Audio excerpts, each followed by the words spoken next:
การพาฝนพี่น้องน้ำแตกทางฝนโน่นโน่นเด้อตากฝนเปียกเบิดพี่น้องเอ้ยกูเก่าแล้วเนี่ยพี่น้องเอ้ยฝนตกห้ามพี่น้องโอ้ยพี่น้องกำลังหอดกำลังสีหอดเดินยุ่นพี่น้องพอมารับอยู่แล้วเดินยุ่นเห็นอยู่เหรอไอ้น้องเขาก็พากันเปียกพี่น้องเอ้ยเปียกเบิด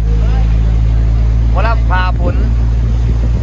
ตกกับแข้งน้ำแกงกันสิร้อยแล้วมื้อนี้กูไม่ได้เปียกได้กูกับเปียกกูกับบ่ใหญ่ไปได้ดอกลุยงานต่อพี่น้องร้านนาครับอาจจะเป็นพนักงานจะได้อยากเล่นไปด้วยฝนมันเศร้านะไอ้เต้ากูเป็นผัวเศร้าเลยนะเศร้าแล้วร้านดังกะโอ้ย ไอ้น้องกล่องจะน้องไอ้น้องร้านดังโอ้มีตะบวกหมุนยูแล้วคู่กบหมุนม้อน่ะไปไหวขนาดโอ้ตลอดไปจอดดีเลยว่ะเฮ้ยเป็นอย่างก็พูดน้ำปลาเลยพี่น้องเป็นอย่างไม่ใช่อย่างรับแจวเหรอตั้งเจียงนะโอ้ยบักดีมันตั้งกินสงสัยมันเฮ้ยเป็นโบค่าสมตำเลยวะโบค่าสมตำเล่นตำแจวเลยวะโอ้ยเป็นอย่างนี้มาดิอยากไม่ได้พี่น้องโอ้ยอยากสิบอกนะการเดินทางนี่พาเหลียพาพ้นเหลียกระเหลียแท้เนี่ยพาเป็นโต๊ะแผ่โต๊ะปลาพี่น้องเลย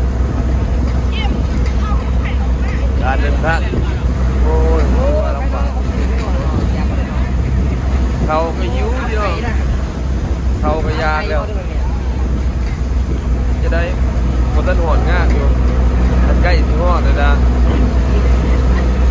แต่ว่าตอนนี้ฝนมันตกโอ้ยบอกตัวเองตกแห้ง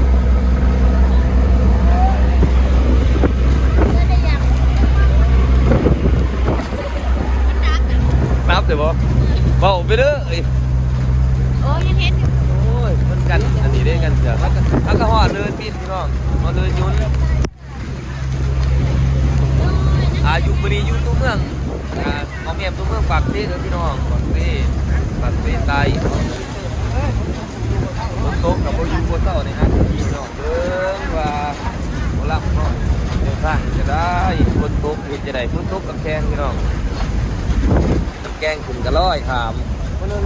แดดก็นอนมาดังแดดก็นอนปลาบ่อไหลคิดว่าเรื่องบริการขานะกางขาสะโพกห่อเดียวพี่เดียวเขาไปเดี๋ยวไปทางไหนไปเดี๋ยวนะโอ้นี่เด้อพี่น้องเขาทั้งนี้เด้ออ๋อนี่โอ้ทางเขากระเปื่อนเนี่ยเอาโมเมนทั้งหนาทิศทางเนี่ยพี่น้องทั้งหนาคุณก็ว่านี่มันหวยเล่าคนอื่นเขาหวยเล่าโอ้ยอันนี้หวยเล่า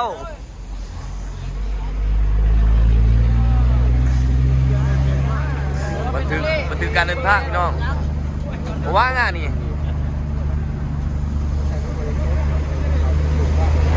มันถึงการเดินทางให้พี่ๆน้องๆได้เห็นได้ชมเนาะอันนี้ขี่รถคาในเมืองด้วยเบิ้งหนวดอยู่ใส่ยีน้ำท่ายีน้ำท่ากันเลย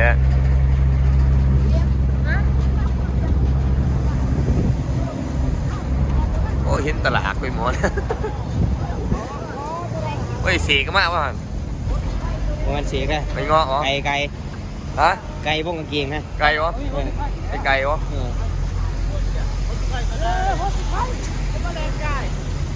เอามันคุณละพูดมันจักคุยได้หันคุยบุญเพื่อนเขาบอก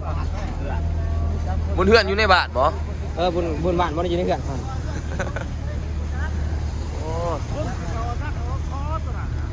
เอาเถียงทางกันเขาบ้านเจ้าภาพแล้ว จังหมูจังแง่เลย ถือว่าตอนนี้ก็เข่งตึงแน่น้อยนึงเนาะฝนก็ตกทางเขาก็บ่หาบ่เห็นบัดนี้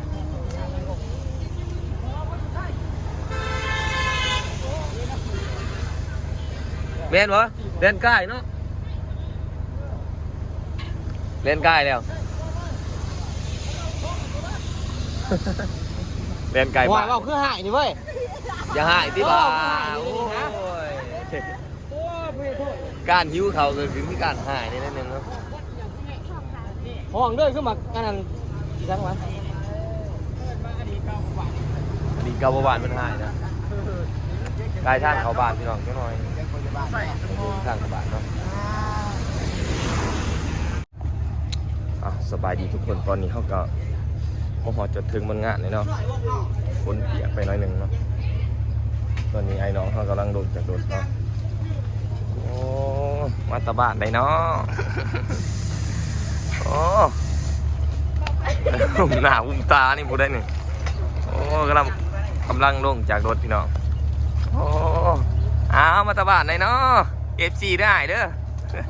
ตายแต่ตอนกูว่าหยองมากระดิกก็ได้ FC ได้ กูเมื่อยแล้ว โอ้ยเจ้าว่าผัวไม่เจอ นี่ เจ้าว่าผัวไม่เจอ โอ้อารมณ์พอดี โมเมนเหรอ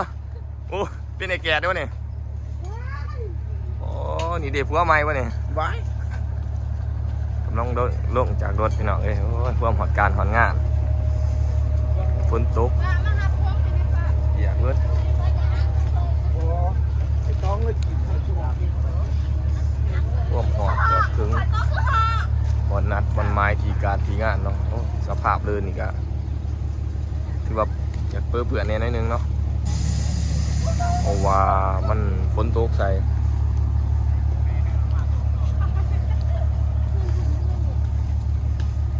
ลงมาแล้วก็เงียบสงัดเนาะโอ้ย ได้ทุกคนตอนกูว่าหยองน้อง ตอนไหนหัวมึงสิบ่หยองกูถามมึงเนี่ย ตอนใส่หัวหมอนนี่ หัว เขาบอกเห็นแต่บอกหัวหยอง โอ้ย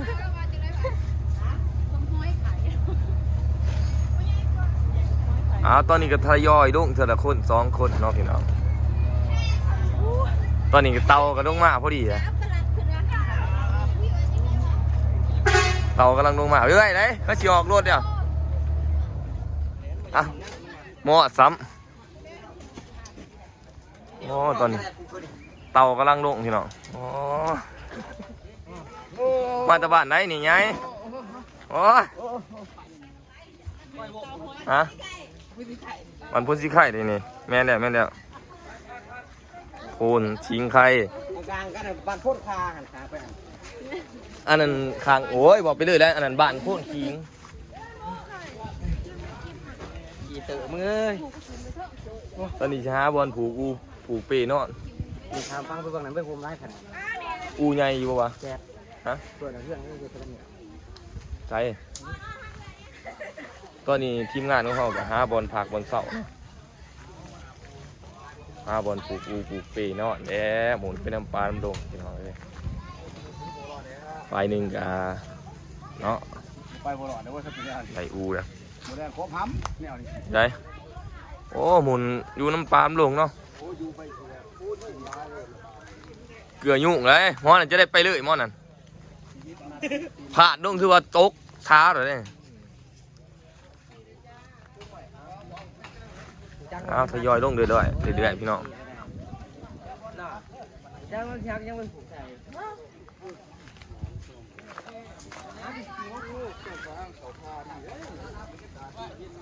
ตัวนี้แม่ค้าเสาขายยังบ่ทันมาเนาะเพราะมันอยู่ไกลเนี่ย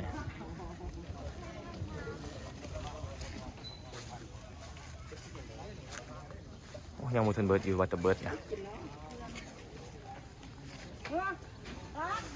เอาหาบอลผูกอูก่อนพี่น้อง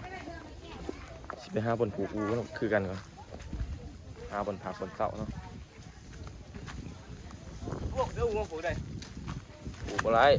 คือมาคืนมอนั่นโอ้ผูกตากแดดได้นี่แดดได้ หนาวกันนี่ครับไม่ตากนี่นะเรา พี่น้อง